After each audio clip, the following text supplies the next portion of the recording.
Hello once again welcome in market mania YouTube channel. मैं हूं विवेक दत्ता। दोस्तों, पिछले वीडियो में हमने ऑफ पेज ऑप्टिमाइजेशन के बारे में बात किया था। उसके फैक्टर के बारे में जाने थे, कौन कौन से फैक्टर हैं और कौन कौन से ऐसे फैक्टर हैं जो डायरेक्ट या इनडायरेक्ट रूप से रैंकिंग को इफेक्ट करते हैं। दोस्तों, जैसा कि आपको पता है कि ये एक सीरीज है और अगर अभी तक आपने हमारे चैनल को सब्सक्राइब नहीं किया है तो प्लीज चैनल को सब्सक्राइब कर लीजिए और नोटिफिकेशन का बटन जो है उसको भी दबा दीजिए, जिससे कि आने वाले वीडियो का आपको नोटिफिकेशन मिल जाए। तो चलिए चलते हैं, टेक्निकल एसईओ क्या होता है उसके बारे में जानते हैं, उसके एलिमेंट्स कौन कौन से हैं और चेकलिस्ट के बारे में बात करते हैं। Technical SEO is related to non content element of your website, जो कंटेंट से रिलेटेड नहीं है, जैसे पेज स्पीड हो गया, SSL and preferred domain etcetera. मतलब टेक्निकल एसईओ पूरी एसईओ प्रोसेस का एक बहुत ही महत्वपूर्ण हिस्सा है।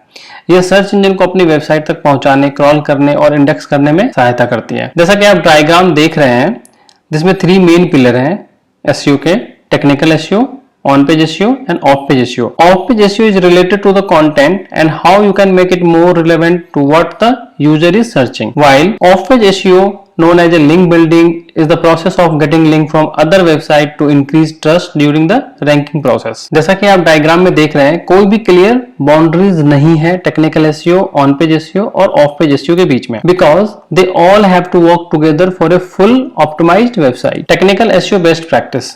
तो चलिए अब हम टेक्निकल एसईओ का जो बेस्ट प्रैक्टिस है उसको देखते हैं कि कौन कौन से बेस्ट प्रैक्टिस है। First one, specified A preferred domain www and without www। जैसे हम किसी न्यू वेबसाइट को होस्ट करते हैं तो सबसे पहले हमें क्या करना होता है, उसके डोमेन को प्रेफर्ड डोमेन सेट करना होता है कि हम www के साथ ओपन करना चाहते हैं या विदाउट www के साथ ओपन करना चाहते हैं।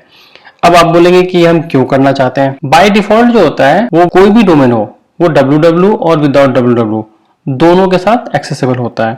इस कंडीशन में क्या होता है कि सपोज मान लेते हैं कि आपका example.com एक डोमेन है और आपने उसको होस्ट किया, तो अगर आप example.com लिखेंगे किसी भी ब्राउजर में और एंटर का बटन दबाएंगे तो वो बाय डिफॉल्ट https://example.com ओपन होगा। बट अगर आप http://www.example.com लिखेंगे तो भी वो रन करेगा। तो इस कंडीशन में क्या होगा कि सर्च इंजन जो है उसको 2 आइडेंटिटी काउंट करेगा, फर्स्ट विदाउट www वाला और सेकंड विथ www वाला। तो इस कंडीशन में क्या होगा, कंटेंट की डुप्लीकेसी क्रिएट होगी और ये आपके रैंकिंग को इफेक्ट करे। तो दैट्स व्हाई मैं सजेस्ट करूंगा कि जब भी आप किसी वेबसाइट को होस्ट करें तो सबसे पहले अपना प्रेफर्ड डोमेन सेट कर लें। इसको आप गूगल वेब मास्टर में जाके सेट कर सकते हैं। देन नेक्स्ट है robot.txt। जैसा कि आपको नाम से ही लग रहा है कि ये एक txt फाइल है और ये वेबसाइट के रूट फोल्डर में इसको क्रिएट किया जाता है।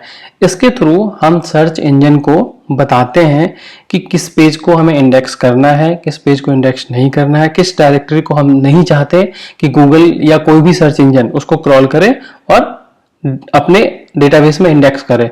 तो उन सारी चीजों को हम इसके थ्रू स्पेसिफाई कर सकते हैं और किसी भी सर्च इंजन के बोट्स को हम डायरेक्शन दे सकते हैं कि वो हमारे साइट पे जब आए तो उसको क्या इंडेक्स करना है और क्या इंडेक्स नहीं करना है। Then URL structure. अगर आपके वेबसाइट में वेल क्राफ्टेड यूआरएल स्ट्रक्चर है तो सर्च इंजन को इसको अंडरस्टैंड करने में काफी हेल्प मिलती है। सपोज आपका जो यूआरएल है वो यूजर फ्रेंडली है, क्लीन यूआरएल है, उससे पता चल जाता है सर्च इंजन को कि आपके इस पेज पे किस टाइप का कंटेंट है। यूआरएल स्ट्रक्चर इसलिए भी महत्वपूर्ण है कि अगर आप अपना यूआरएल छोटा रखते हैं और कीवर्ड ओरिएंटेड रखते हैं तो इससे आपको रैंकिंग में भी बेनिफिट मिलता है और यूजर के लिए काफी बेनिफिशियल होता है। मान लेते हैं कि हम top 10 technical SEO best practice का ही एक पेज क्रिएट करते हैं फॉर बिगिनर्स के लिए। तो बाय डिफॉल्ट क्या होता है, अगर आप किसी भी सीएमएस को यूज करें तो जो हम टाइटल यूज किए सेम उसी को यूआरएल में कन्वर्ट करता है। बट ये गलत नहीं है, लेकिन इसको हम ऑप्टिमाइज करके छोटा कर सकते हैं और जैसा कि आपको मैंने यहाँ पे बताया है कि उसको हम अगर टेक्निकल एसईओ रख देते हैं तो भी ये समझ जाता है कि ये किस टॉपिक पे बना हुआ पेज है और उसके अकॉर्डिंग अपने डेटाबेस में इसको स्टोर कर लेता है। किसी भी पेज का यूआरएल बनाने से पहले हमें इन चीजों को ध्यान में रखना चाहिए कि हमेशा यूआरएल में हमें लोअर केस का यूज करना चाहिए, हाइफन यूज करना चाहिए किसी भी वर्ड को सेपरेट करने के लिए, रिस्पेक्ट अंडरस्कोर, हमें अंडरस्कोर का यूज नहीं करना चाहिए।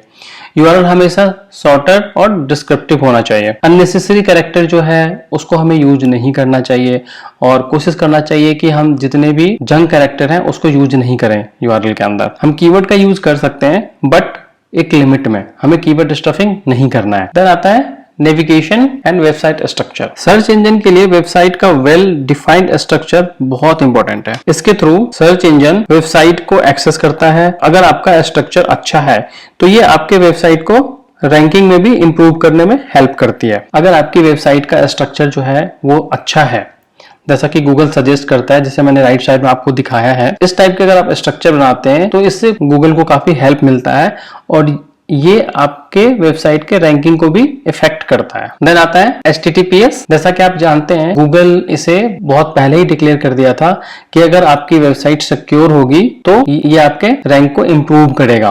मतलब ये डायरेक्ट रैंकिंग फैक्टर है HTTPS, सिक्योर वेबसाइट।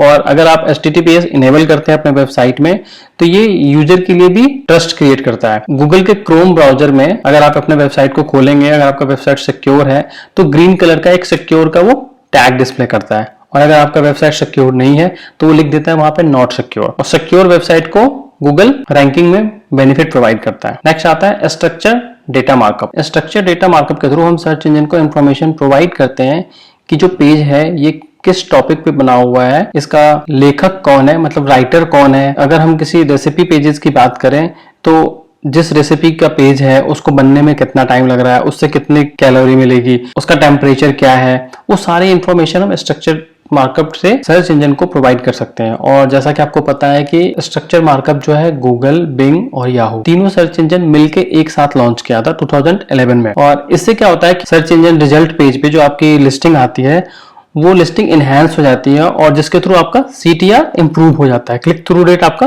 बढ़ जाता है इससे। The next 404 page. 404 पेज तब आता है आपके वेबसाइट पे जब किसी पेज को या तो आप अपने साइट से डिलीट कर देते हैं या यूजर बाय मिस्टेकली कुछ गलत URL टाइप कर देता है, देन यूजर के सामने जो पेज आता है वो 404 पेज का आता है। ये यूजर को काफी बैड इंप्रेशन देता है, तो इसको हमें ऑप्टिमाइज करना चाहिए। अगर मान लेते हैं कि कोई साइट आपके पेज पे था जिसे आपने या तो रीनेम कर दिया है या डिलीट कर दिया है, तो उस कंडीशन में क्या होगा कि अगर वो पेज गूगल में इंडेक्स होगा और यूजर कुछ सर्च कर रहा हो और उस पेज पे आके क्लिक करता है लिस्टिंग पे, तो वो आपके वेबसाइट पे तो आएगा बट उसे 404 पे जाएगा। तो यहाँ पे आपको अपने 404 पेज को ऑप्टिमाइज करना है और उस पेज पे यूजर को क्लियर इंडिकेशन देना है कि ये पेज अब यहाँ पे अवेलेबल नहीं है और उसका जो अल्टरनेटिव रिलेटेड पेजेस है वो आपको वहां पे सजेस्ट करना है और वहां से प्रीवियस पेज पे और होम पेज पे क्लियर पाथ मिलना चाहिए उसको जाने का। देन आता है XML site map. XML site map हम क्यों बनाते हैं? XML साइट मैप में